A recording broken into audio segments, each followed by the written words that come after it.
Hello friends, नमस्कार। आज मैं आपको नई बनी हुई माताओं के लिए कुछ ख़ास टिप्स ला रही हूँ, जिससे आपको बच्चों के समय में कोई परेशानी ना उठानी पड़े और छोटी-छोटी समस्याएं जो पलक झपकते ही दूर हो जाएगी। जो ये टिप्स हैं, ये मुझे भी अपनी मम्मी दादी वगैरह से मिले हैं, तो सुने। सबसे पहली तो बात ये बताएं कि आप अपनी बच्चों को जब भी दूध पिलाएं, हमेशा ढककर ही दूध पिलाएं, क्योंकि ऐसा होता है ना कि अगर बच्चों को खुले दूध पिलाते हैं तो कई बार लोगों की नज़र भी पड़ जाती है। तो इसलिए आप इस बात का ध्यान रखें, हमेशा छाती कवर करके ही दूध पिलाएं।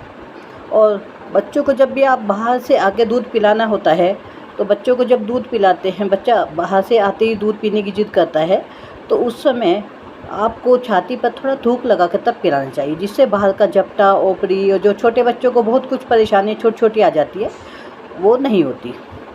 और इसके अलावा एक और बात है कि जो मैं आपसे शेयर करना चाहती हूँ। जैसे कई बार ऐसा होता है, हम लोगों की छाती में खुजली होने लगती है, तो ये जो है, ये सिम्टम्स होते हैं कि आपके बच्चों को कोई परेशानी या कोई बीमारी होने वाली है। तो मैं बता दूँ, इसके लिए आपको ऐसा करना चाहिए कि अपनी छाती पे, जैसे कहते हैं ना, थू थू थू थू, इस तरह से अपने छाती पे थू थू कर लेना चाहिए, जिससे कि ये बीमारी वहीं की वहीं ख़त्म हो जाएगी। और आमतौर पे बच्चों की जैसे कान बहने लगता है, नाक में कुछ परेशानी आ जाती है या आँख लाल हो जाती है, कुछ भी परेशानी हो, तो ऐसे में आपको अपनी छाती से बच्चे की आँख, कान, नाक, जहाँ भी कोई प्रॉब्लम हो, थोड़ा दूध स्प्रे कर देना चाहिए। और लेकिन एक बात ध्यान रखने की है कि आपको इस बारे में किसी के बताना नहीं है, ये सब खुद ही करना चाहिए। और इसके अलावा और बताती हूँ, मैं आपको कुछ और टिप्स देती हूँ जो कि चुटकियों में आपकी परेशानी ख़त्म कर दे। आप जैसे ऐसा होता है कि आप बाहरी खाना खाने को मन करता है, जैसे छोले, राजमा, मगर क्या करें, आप कुछ खा नहीं पाती हो, क्योंकि अगर खाएंगे तो बच्चे के पेट में दर्द हो जाएगा। तो जैसे कभी आपको खाने को मन हो तो आप ये थोड़ा बहुत खा सकती हैं। उसका तरीका ये है कि आप जो खाना खा लें, तो खाना खाने के बाद बच्चे के कान में फूंक मार दें। और ये सब भी काम अनटोक होने चाहिए, इसको कोई टोकना नहीं चाहिए, चुपचाप कर देना चाहिए ये काम। तो इससे बच्चे को परेशानी नहीं होगी और तुम्हारे को जो दूध पिलाते हो तो तुम्हारे को कुछ परेशानी नहीं उठानी पड़ेगी।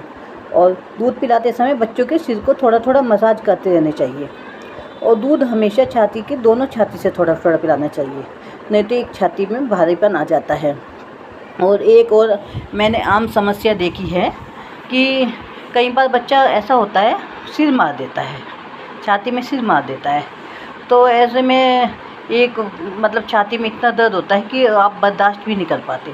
तो उसके लिए क्या है, उसके लिए आप एक काम कर सकती हैं कि जैसे कि आप थोड़ा गोबर लेके सुबह सबसे पहले उठते ही गोबर लें और जाएं कहीं, और अपने घर के या कहीं सामने के साइड जितना ऊंचा हाथ हो जाए, एक सतिया बना सकते हैं। गोबर से सतिया बनाएंगे, फिर आपका वो दर्द अपने आप। ये सब छोटी टोटके हैं जो हमें मम्मी दादी से मिले हैं। आप चाहो तो इनको फॉलो कर सकते हो। और ये सब मैंने आजमाए हुए हैं। मैंने कभी अपने बच्चों के लिए कभी डॉक्टर के लिए नहीं गई हैं, मेरे बच्चे सब ऐसे ही ठीक हो गए हैं। छोटी परेशानियाँ ये सब पलक झपकती चुटकियों में ही दूर हो जाती है। और आप अब देखिए कि ये सब आपके लिए कितने कारगर सिद्ध होते हैं। प्लीज़, अगर आपको मेरी बातें पसंद आई हो तो मेरा चैनल सब्सक्राइब करें और मुझे लाइक करें, और आगे भी ऐसी आपके काम की वीडियो डालती रहूँगी। नमस्कार, धन्यवाद।